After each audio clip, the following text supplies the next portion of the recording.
जय भीम बांधवांनो, मी प्राध्यापक डॉक्टर सुनील चंद्र सोनकांबळे, इतिहास विभाग प्रमुख लाल बहादूर शास्त्री महाविद्यालय धर्माबाद, जिल्हा नांदेड। यापूर्वी मी अनेक व्हिडिओच्या माध्यमातून आपल्या समोर आलेला आहे। आज थोडा वेगळा छोटासाच व्हिडिओ आहे। वेगळा म्हणण्यापेक्षा रुटीन मधलाच व्हिडिओ आहे।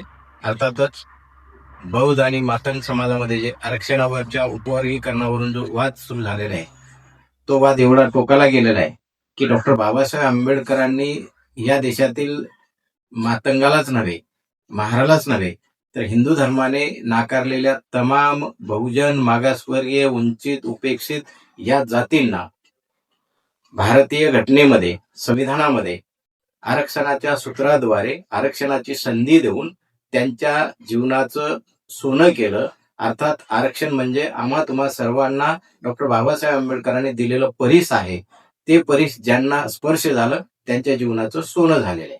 अर्थात ही मातंगांना देखील त्या सोनेरूपी परीस किंवा आरक्षण रूपी परीस मिळालेला आहे, परंतु ते परीस स्पर्श करून घेण्याकरिता लागणारी पात्रता त्यांनी आतापर्यंत सिद्ध केली नसल्यामुळे त्यांना वाटते की आमचं आरक्षण कोणीतरी खाल्लेलं आहे, परंतु ते वास्तव नाहीये। ते दादांत अशा प्रकारचं खोटं आहे। कारण आरक्षणाच्या माध्यमातून जी पिढी साहेब झाली, अधिकारी झाली, क्लास 1, सुपर क्लास 1 झाली, जे कधी गावकुसा बाहेर राहून गावातल्या पाटील पांड्यांची कामं करून जगणारी जी पिढी आहे, ती आता अधिकारी होऊन पाटील पांड्यांना आपल्या दारावर, आपल्या घरावर नोकर ठेवू लागली। ही व्यवस्थेला मान्य नाहीये। ही व्यवस्था कधी कुठेतरी ही व्यवस्थेला पचत नाहीये। म्हणून या व्यवस्थेने आधी महार आणि मातंग यांच्यामध्ये आरक्षणाचं उपवर्गीकरण टाकण्याचा हा खडा टाकलेला आहे। अर्थात ते खडा हे मातंगाच्यासाठी सोपस्कर नाहीये। अर्थातच आरक्षणाची तोडफोड आणि घटनेची मोडतोड करण्याचं हे षडयंत्र आहे। बांधवांनो, आपण खूप मोठी चूक करत आहात। आरक्षण हे डॉक्टर बाबासाहेब आंबेडकरांनी तुम्हा आम्हा सर्व मागासलेल्या जातींना एकजूट करून 59 जातीला एका सूत्रात बांधून त्यांच्या जीवनाचं सोनं करण्याचे आरक्षण रूपी शस्त्र दिलेले आहे।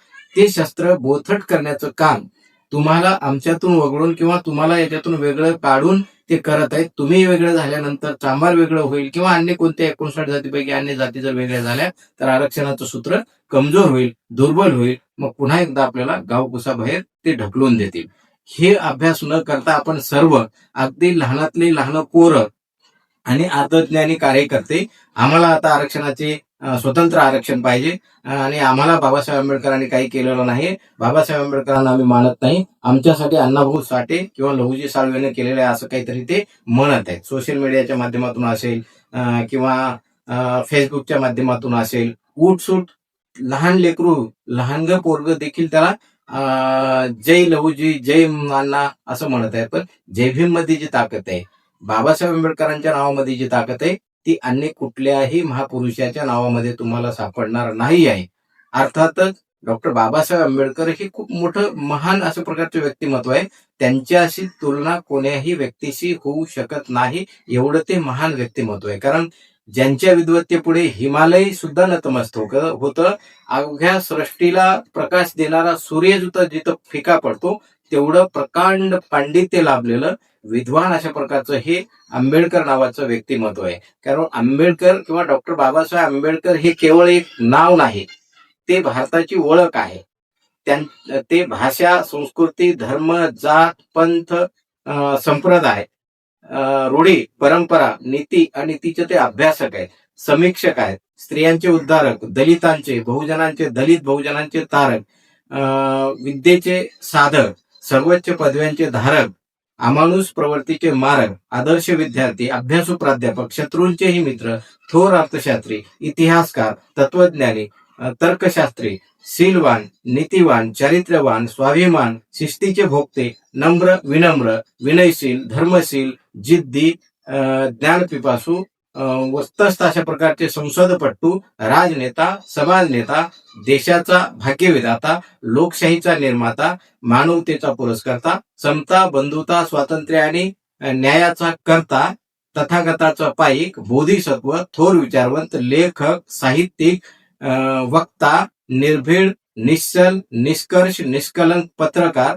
बुद्ध कबीर फुले यांचा आदर्श शिष्य, शिव फुले शाहूच्या आचाराचे प्रसारक, देशाचे रचनाकार, भारतीय घटनेचे शिल्पकार, एकंदरीत एवढ्या मोठ्या भारतीय घटनेचा शिल्पकार की ज्याने या देशातल्या तमाम मानवजातीचा अखंड आयुष्य सुवर्णांकित केलेलं आहे, त्यांच्या जीवनाचं सोनं केलेलं आहे. त्या व्यक्तीच्या बरोबरीने इतर कोण्या व्यक्तीला बसवून उगीच कुठेतरी गावढळपणा करण्याचा प्रयत्न बांधवांनो आपण करू नये. मी असं म्हणणार नाही की अण्णाभाऊ साठे किंवा लहुजी साठे कमी नाहीयेत. महाराष्ट्राच्या जडणघडणीमध्ये इतर जे समाज सुधारक आहेत त्या समाज सुधारकांमध्ये त्यांचं नाव अग्रगण्य आहे. ते प्रामुख्याने आम्हा तुम्हाचे प्रेरणास्थान आहेत. एवढंही प्रेरणास्थान नाहीये की आपल्याला ज्यांनी भाकर दिली त्या बापाच्याच बरोबरीला नेऊन ठेवण्याचं गावढळपणा आपण करू नये. बाप तो बापच असतो, सूर्य तो सूर्यच असतो. सूर्यावर थुंकण्याचा प्रयत्न कोणीही करू नये. आम्ही तुम्ही सर्व एक आहोत. आम्ही तुम्ही एकजूट राहिलो तर ह्या सगळ्या गोष्टी जिवंत राहतील, ज्वलंत राहतील. आम्ही तुम्ही सन्मानाने जीवन जगू. नसेल तर कोणीतरी म्हणतंय म्हणून आपण जर वेळपटपणा केला, आपापसामध्येच भांडू लागलो तर आपल्याला गतकाळ उंबरवट्यावर येऊन थांबलेले आहे. वेळी सावध व्हा. आरक्षण उपवर्गीय करण्याऐवजी आरक्षण समर्थक बनून आमचे तुमचे आम्ही तुम्ही सगळे एकत्र राहू बांधवानो.